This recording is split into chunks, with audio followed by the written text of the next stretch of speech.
Oke. Statistik dan statistika. Nah, yang pertama itu statistik. Statistik adalah suatu kumpulan fakta yang umumnya itu dia berisi angka yang tersusun dalam tabel atau grafik yang menggambarkan satu persoalan. Nah, sedangkan statistika itu dia ilmu mengumpulkan, menata, menyajikan, menganalisis, dan menginterpretasikan fakta atau data menjadi informasi untuk mengambil keputusan yang efektif. Jadi perbedaannya tuh terletak di sini. Kalau statistik itu dia penyusunan datanya. Jadi kita contoh nih ke lapangan ya kan. Kita ke lapangan ngambil data uji coba misalnya kayak sekarang tuh COVID-19.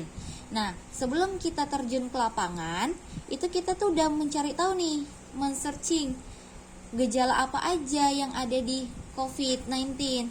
Nah, kemudian kemungkinan pasien yang terkena COVID itu berapa banyak. Nah, data-data itu kita analisis kira-kira sekian persen bla bla bla bla, itu yang disebut dengan statistika. Nah, setelah kita terjun ke lapangan, kita dapat nih angka-angka yang konkretnya, yang jelasnya. Nah, itulah yang disebut dengan statistik. Jadi, statistika itu before-nya, after setelah kita pergi terjun ke lapangan, itulah yang disebut dengan statistik. Jadi tabel-tabel itu disebut statistik. Sedangkan untuk mencari angkanya maka itu disebut statistika. Itu bedanya. Nah, kemudian di sini ada pengertian statistika. Metode yang berhubungan dengan penyajian dan penafsiran kejadian yang bersifat peluang dalam suatu penyelidikan terencana atau penelitian ilmiah. Dalam statistika tercakup dua pekerjaan penting, yaitu penyajian dan penafsiran, sehingga data menjadi informasi. Jadi di dalam statistika ini yang pertama itu adalah penyajian. Nah, penyajian itu adalah kita kan sebelumnya menganalisis nih kan data apa yang mau kita uji. Misal contoh kita mau menguji data kenaikan gejala COVID tahun 2021. Kita analisis nih, apa aja gejala-gejalanya. Nah, setelah kita analisis, kita rangkum. Dari menganalisis itu kita rangkum data-datanya itu apa aja, tersusunlah dia angka-angka, ya kan? Benar. Nah, ketika dia tersusun menjadi angka-angka, itulah yang kita sajikan. Nah, yang kita sajikan itulah disebut statistik. Nah, setelah kita sajikan, kita bisa melakukan penafsiran atau menyampaikan ke muka umum, ke publik. Data apa yang kita peroleh? Nah, itulah yang disebut dengan statistika lagi, yaitu dari data mentah menjadi sebuah informasi. Oh, pada tahun 2021 tingkat korban COVID itu meningkat 75%, yang awalnya 25% menjadi 75%. Nah, itulah yang dimaksud dengan penyajian dari data menjadi informasi gitu. Nah, ini tipe data statistik. Yang pertama itu adalah data nominal. Nah, data nominal itu apa? Yaitu data yang diperoleh dengan kategori atau klasifikasi. Contohnya misalnya jenis kelamin. Nah, jenis kelamin itu kan berdasarkan klasifikasi laki-laki, perempuan. Kemudian jenis pekerjaan, nanti kita bikin pekerjaannya apa nih, misalnya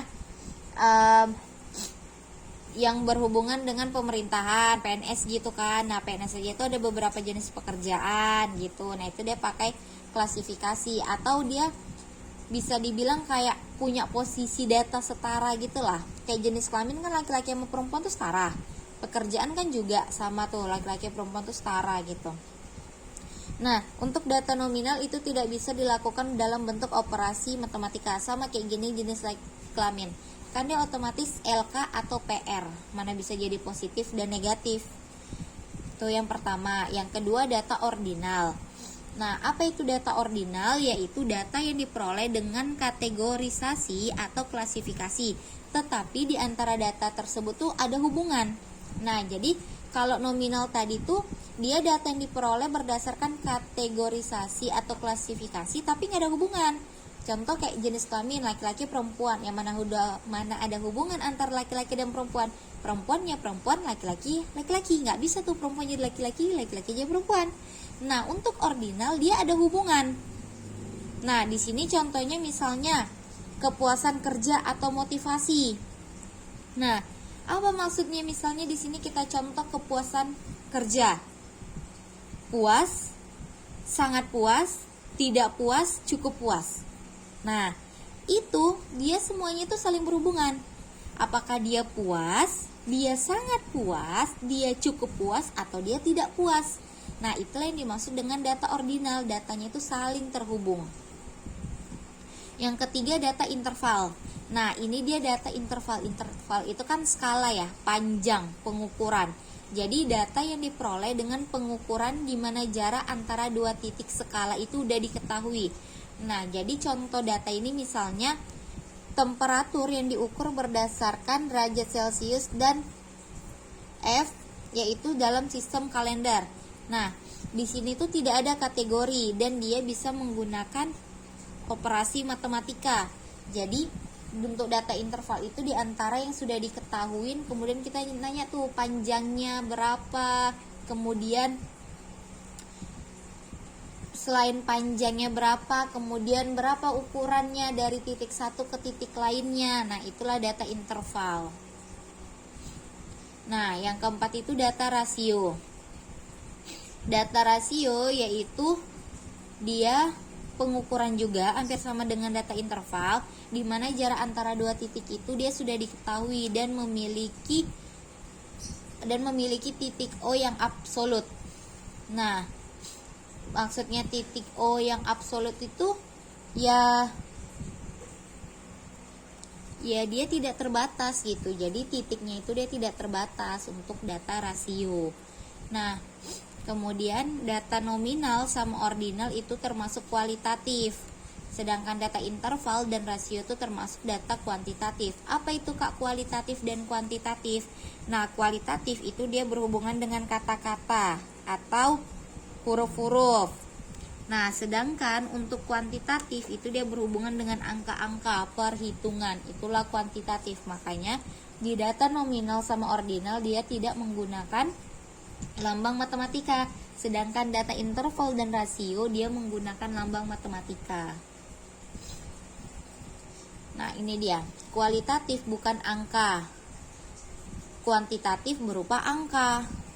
Contoh seperti umur, tinggi badan, berat badan. Nah, untuk yang interval tadi misalnya kita bikin gini, data di tabel gitu kan biasanya ada tuh interval tinggi badan dari 30 ke 36, frekuensinya 9 gitu kan. Kemudian interval dari 37 ke 42, frekuensinya berapa. Nah, itu kan dia interval tuh. Jadi intinya untuk ingatnya, kalau kualitatif dia itu tidak ada angka, kata-kata aja. Kalau kuantitatif tuh angka. Ini jenis-jenis data. Data itu terbagi menjadi dua, yaitu kualitatif dan kuantitatif. Nah, kualitatif sudah jelas, inilah dia. Karena dia kan cuma kata-kata aja, jenis kelamin, warna kesayangan, asal suku, dan lain-lain. Untuk data kuantitatif itu dia terbagi menjadi dua lagi, data diskrit sama kontinu. Kalau data kontinu itu dia akan berkelanjutan. Kalau data diskrit itu stop di situ aja gitu. Contoh jumlah mobil, berapa jumlah mobil? 10, berapa jumlah stop? 20, berapa jumlah TV? Sekian. Mutlak datanya tetap di situ aja. Sedangkan data kontinu itu dia berkelanjutan. Contoh misalnya di sini berat badan. Berat badan siapa? Berat badan warga masyarakat lingkungan 7 misalnya. Ada berapa masyarakat lingkungan 7? Ada sekian orang. Nah, berat badannya berapa aja? Nah, itu dia berkelanjutan. Terus jarak kota. Kota mana? Terus jarak kota dari mana ke mana yang diukur? Apakah dari kota A ke kota B atau kota B ke kota C? Nah, itulah yang dimaksud dengan data kontinu. Nah, kemudian dia juga ada data primer dan sekunder. Nah, data primer itu didapat dari, ini kan sumber data ya, didapat dari wawancara langsung, wawancara tidak langsung, dan pengisian kuesioner. Kuesioner itu kayak kita ngasih selebaran angket ke orang-orang. Itu kuesioner. Kemudian data sekunder. Data sekunder itu didapat dari BPS, Bank Indonesia, World Bank, FAO. Pokoknya data sekunder ini dia tuh datanya tuh kayak mutlak gitu, bener-bener akurat, terpercaya, up to date gitulah. Kemudian pengolahan data dengan statistika mensyaratkan bentuk data numerik untuk data kategori terlebih dahulu harus diubah dalam bentuk diubah ke bentuk numerik dengan memberi bobot pada setiap kategori. Ini nggak ada sih, baca aja. Ini cuma alasan diperlukannya statistik. Nih, statistika menurut fungsinya. Yang pertama statistika deskriptif dan statistika inferensi. Nah, statistika deskriptif yaitu dia menggambarkan atau menganalisis kelompok data itu dengan tanpa adanya kesimpulan. Jadi, dia ngasih data, ya udah data itu. Tanpa penarikan kesimpulan mengenai kelompok data yang lebih besar. Jadi, datanya itu seberapa dia dapat, ya udah ini datanya. Nggak ada mencakup tentang kesimpulan, jadi itu nggak ada. Sedangkan untuk statistika inferensif, nah itu dia menaksir atau menguji karakter populasi yang dihipotesiskan berdasarkan data sampel. Nah, jadi beda itu gini. Kalau deskriptif itu semua diuji tuh. Sampel nih, sampel itu contoh ya yang mau kita uji gitu kan datanya. Nah, dia menguji semua sampel nih. Udah diujinya semua sampel, dicantumnya datanya. Ya udah itu hasil datanya. Itu yang dimaksud dengan data statistika deskriptif. Sedangkan untuk statistika inferensif, dia hanya mengambil beberapa aja sampel itu, enggak semua. Jadi dia pilih nih beberapa sampelnya, baru dia uji. Nah, itulah hasilnya. Jadi bedanya kalau yang tadi itu full semua sampel, ini hanya beberapa sampel. Nah, ini dia contohnya. Data tentang penjualan bibit kelapa sawit di perusahaan selama tahun 1999. Dari data tersebut, pertama akan dilakukan deskripsi terhadap data seperti menghitung rata-rata penjualan. Kemudian baru dilakukan berbagai inferensi terhadap hasil deskripsi seperti perkiraan penjualan bulan Januari tahun berikut, perkiraan rata-rata penjualan di seluruh Indonesia. Jadi gini, bedanya di sini, ketika di sini data statistika deskripsinya dia menghitung semuanya nih rata-rata penjualan, ya kan? Nah, sedangkan di sini dia cuma memperhitungkan dari rata-rata penjualan ini berapa perkiraan jualan di bulan Januari doang. Nah, itu dia. Jadi di statistika inferensi itu dia lebih dikerucutkan lagi, dikecilkan. Jadi kalau misalnya deskripsi itu segini penjelasannya, di inferensi itu segini. Jadi itu disederhanakan lagi pembahasannya gitu. Nah, ini metode statistika. Metode statistika adalah prosedur cara-cara penyajian data. Ini bisa lah ya. Itu dari tadi ya sama Kak jelasin. Ini juga jenis metode deskriptif sama inferensi sama. Bedanya kayak gini kan, metode pengumpulannya itu bagaimana cara kita mendapatkan datanya dengan peringkasan, penyajian data. Nah, kemudian di sini dengan peramalan, pendugaan dan penarikan kesimpulan. Nah, ingat di deskriptif itu nggak ada kesimpulan, sedangkan di inferensi itu pasti ada kesimpulan. Nah, karena di deskriptif ini kan dia itu gambaran umum, sedangkan inferensi itu gambaran khusus, kan dia lebih kecil. Otomatis kalau lebih kecil ya sudah pasti itu ada kesimpulan, karena kan kesimpulan kita ambil dari keseluruhan cerita. Ini contoh kayak gini, ini tabulasi data. Di sini pendugaan parameter, pendugaan. Nah, kemudian di sini kita ada bilang nih grafik perkembangan harga dari tahun ke tahun. Nah, di sini cuma bilang pengujian hipotesis. Apa itu Kak hipotesis? Yang mau kita uji. Tujuannya apa gitu. Jadi dia langsung ke tahap tujuan. Gak usah pakai langkah-langkah, langsung tujuan intinya tuh mau apa ya, itu yang dibahas. Itulah yang dimaksud dengan hipotesis. Populasi, sampel. Sampel berasal dari populasi. Contoh misalnya siswa SMP negeri 1 SMP negeri ya. Siswa SMP negeri 4 Medan kelas 8, itu populasinya. Sampelnya siswa kelas 81. Jadi populasinya yang besar, di dalamnya itu ada sampel. Jadi misalnya di kelas ayat 3 nih, ada banyak orangnya kan? Sampelnya siapa ya? Ila, itu sampelnya gitu. Sampel adalah bagian dari populasi. Nah, dari populasi itu juga adalah ada namanya parameter. Apa itu parameter? Ukuran yang mencerminkan karakteristik dari populasi. Dia kayak ukuran yang mencerminkan karakteristiknya aja, kayak karakteristik dari populasi ini seperti apa gitu. Nah, untuk sampel sendiri dia itu bisa disebut statistik. Jadi dari populasi nih kan ke sampel. Dari sampel dia bisa menghasilkan statistik, yaitu yang mencerminkan karakternya, ukurannya gitu. Jadi ini sama-sama ukuran sih. Jadi kalau dari populasi hasilnya ke parameter, kalau dari sampel itu hasilnya ke statistik gitu. Ini populasi dan sampel gini doang sih bisa dibaca ya. Aduh dong gak. Notasi parameter populasi dan statistik sampel. Ciri rata-rata.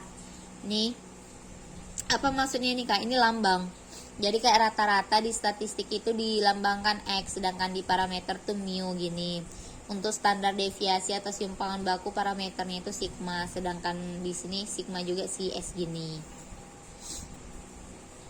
Bias suatu sampel, perbedaan ciri sampel dengan ciri populasi. Ini bisa dibaca ya lah. Nanti kalau ada yang slide terlewatkan bisa ditanya di screen kayak biasa. Prosedur pengolahan data.